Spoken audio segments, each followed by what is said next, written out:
A paz do Senhor, meus irmãos, tudo bem com vocês? Luz boa, vídeo novo, ano novo no canal. Quero desejar feliz ano novo para cada um de vocês. Sei que já tá no dia 22 de janeiro, né, quase 23, né, mas a gente não podia deixar de voltar a gravar vídeo para vocês. E eu vou explicar para vocês no Instagram o que aconteceu para não ter que fazer um vídeo só para isso, entendeu? Então já vai lá no perfil Jovens de Compromisso 99 e me segue lá e você fica por dentro e assiste os stories pra você saber o que aconteceu comigo e por que eu tirei esse tempinho meio que de férias de tudo, entendeu? Mas vamos pro vídeo porque eu queria começar um negócio sério com vocês hoje. Antes de tudo, se inscreva no canal, ative o sininho de notificação porque isso me ajuda muito, então ative esse sininho, ajuda a gente nessa divulgação, nesse apoio aí que vocês estão dando, porque a gente faz isso de coração. E eu queria falar um pouco pra vocês hoje sobre Jó, porque há um tempo eu já tinha começado a fazer a leitura do livro de Jó.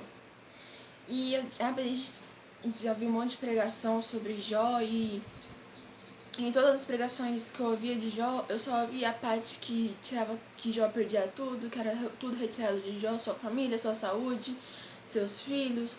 Aí ele perdia todas as suas riquezas, o que ele tinha, praticamente a sua honra ele perdia, entendeu? E depois, quando ele já recuperava tudo, quando Deus honrava, quando ele permanecia fiel a Deus. E a gente sabe que isso é o que as pessoas dizem, mas o que realmente está na Bíblia sobre isso? Então, senti que eu precisava ler a Bíblia sobre Jó.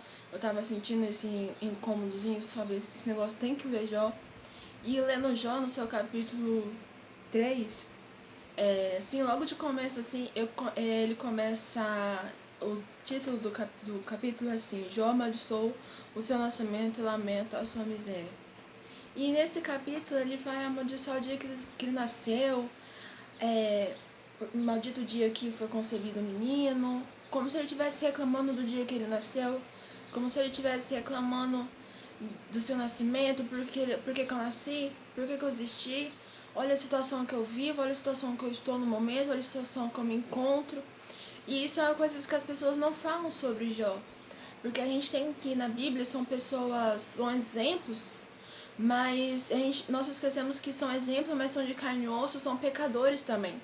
Que o único exemplo perfeito que passou na Terra foi Jesus. O resto, todos os exemplos que nós temos da Bíblia, Jó, Daniel, José, Jacó, Isaac, eram pecadores. Então, eles tiveram os seus pontos altos na Bíblia, mas também tiveram os seus pontos altos.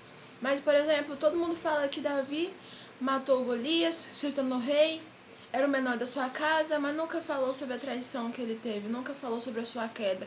E é muito importante porque a gente acaba fazendo dessas pessoas da Bíblia, desses exemplos da Bíblia, não desmerecendo, mas a gente acaba colocando ele como se ele fosse em Deus, como se ele fosse um exemplo muito inalcançado, sabe? Davi era um homem segundo o coração de Deus.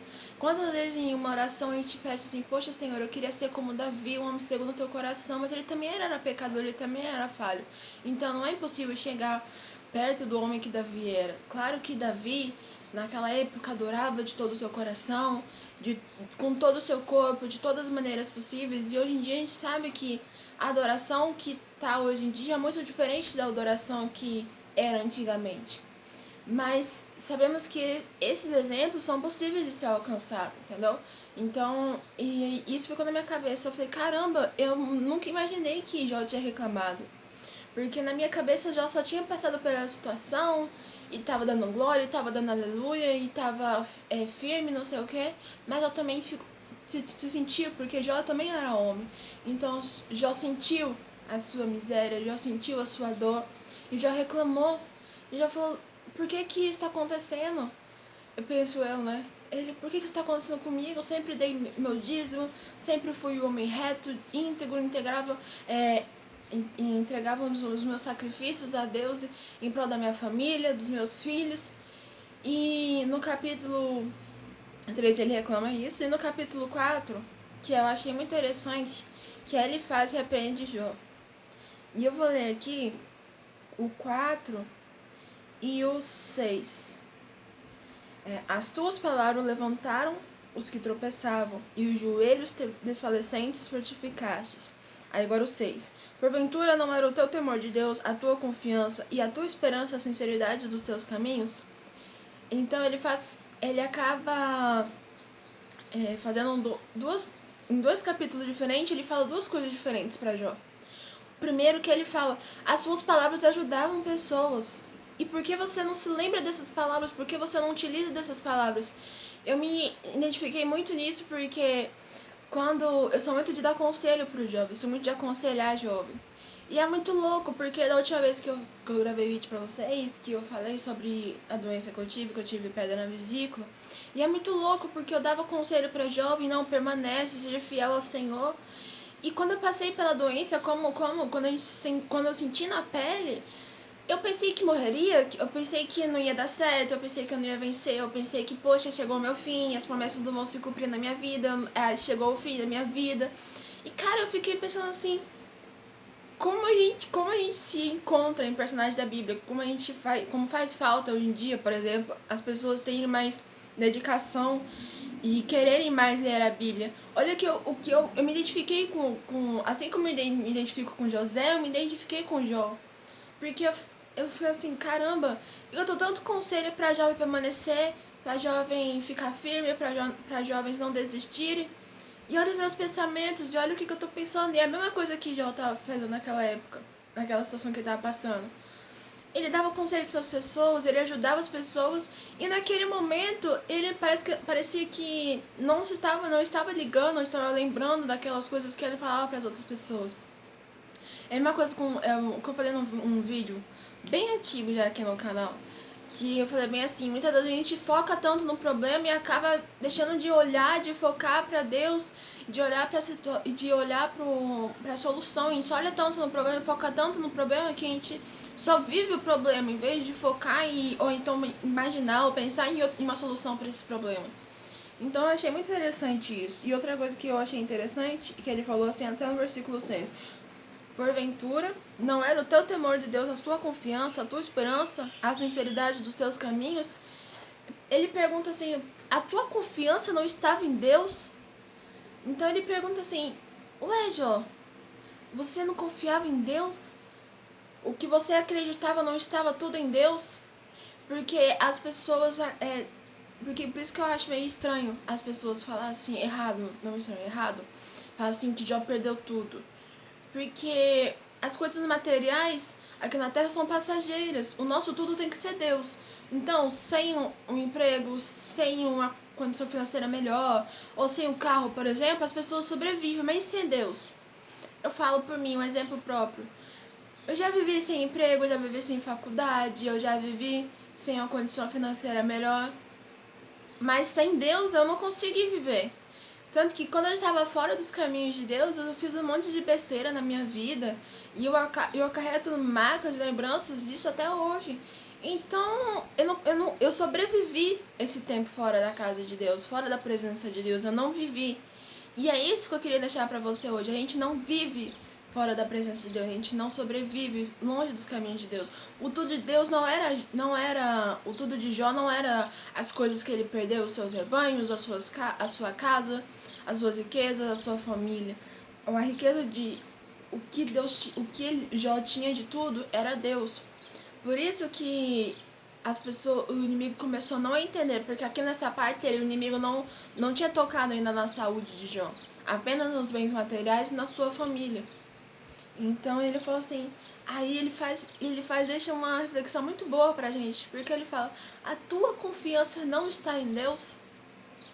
Por acaso a tua confiança estava na tua família, ou estava nos seus bens materiais, ou a tua confiança estava no teu carro, na tua casa? E é muito louco isso, a gente coloca às vezes a confiança em tantas coisas, a gente coloca a confiança numa palavra de um homem, de um emprego, de uma promessa, ou de um carro, ou de uma casa, a gente coloca a nossa esperança, a nossa confiança em tantas coisas e esquecemos de depositar a nossa confiança naquele que realmente merece e é digno da nossa confiança, que é Deus. A gente esquece de confiar em Deus. Você viu que louco isso?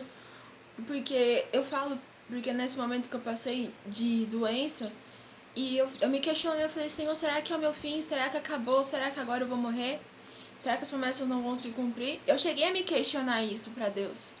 Falei, poxa, é agora, eu vou morrer, que eu não tô aguentando, não tava aguentando de dor.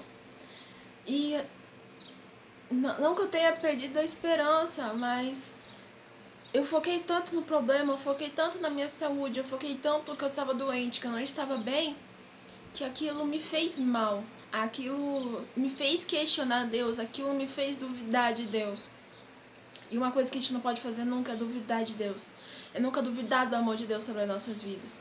Porque se Ele cuida das aves do campo, Ele diz isso, se Ele cuida das aves do campo, por que Ele não há de cuidar de nós que somos filhos dEle? Então o que eu tenho pra falar pra você hoje é confie em Deus. Independente da situação que você está passando. Independente da luta, da prova, da humilhação. Independente do que você está passando. Seja uma aprovação, seja um vale, seja um deserto.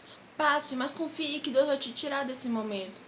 E que as coisas passam, é que nem como a minha doença passou, o desemprego na minha vida passou.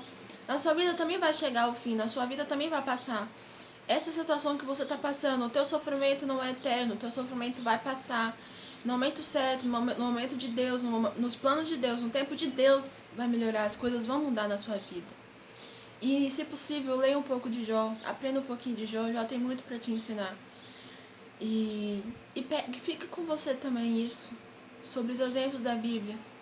São que nem apóstolo Paulo, ele fala bem assim: sede, pois, meus imitadores, assim como eu sou de Cristo. Ele escreveu isso porque ele falou assim: já que vocês não conseguem imitar Jesus, ou chegar nem perto do que Jesus era, do quão Jesus era perfeito, pelo menos me imitem. Porque eu sou imitador de Jesus. Então me imitem, que me imitando vocês estarão imitando a Deus, a Jesus. Então que a gente possa não endeusar as pessoas da Bíblia, os exemplos da Bíblia, sabe? Entender que José era um homem, entender que Jacó era um homem, que Isaac era um homem, que Jó era um homem. Entender que são homens, mas eram homens segundo o coração de Deus, eram homens fiéis, que foram fiéis a Deus. São exemplos porque eles tiveram seus pontos altos, eles foram fiéis, eles permaneceram fiéis, foram usados na presença do Senhor, tiveram o seu papel importante na Bíblia, mas também tiveram suas quedas, tiveram seus momentos de fraqueza e seus momentos de humilhação. E para vocês saberem que aquilo que está na Bíblia se cumpra, que aqui na terra não é só felicidade, aqui na terra, no mundo tereis aflição. Então você vai sofrer, você vai padecer dores, você vai padecer sofrimento, porque o nosso Jesus, que se fez carne, sabe, deixou o seu corpo de glória no céu para vir aqui. Ele padeceu fome, dormiu no chão, passou frio, entendeu? Se ele passou tudo isso, porque ele, sendo perfeito, por que aí você não irá passar por isso? Então é isso que eu deixo para vocês, essa reflexão. Se inscreva no canal, deixa um gostei aqui embaixo se gostou do vídeo, compartilhe, isso nos ajuda muito. E é isso. Um beijo, com Deus no próximo vídeo. Tchau!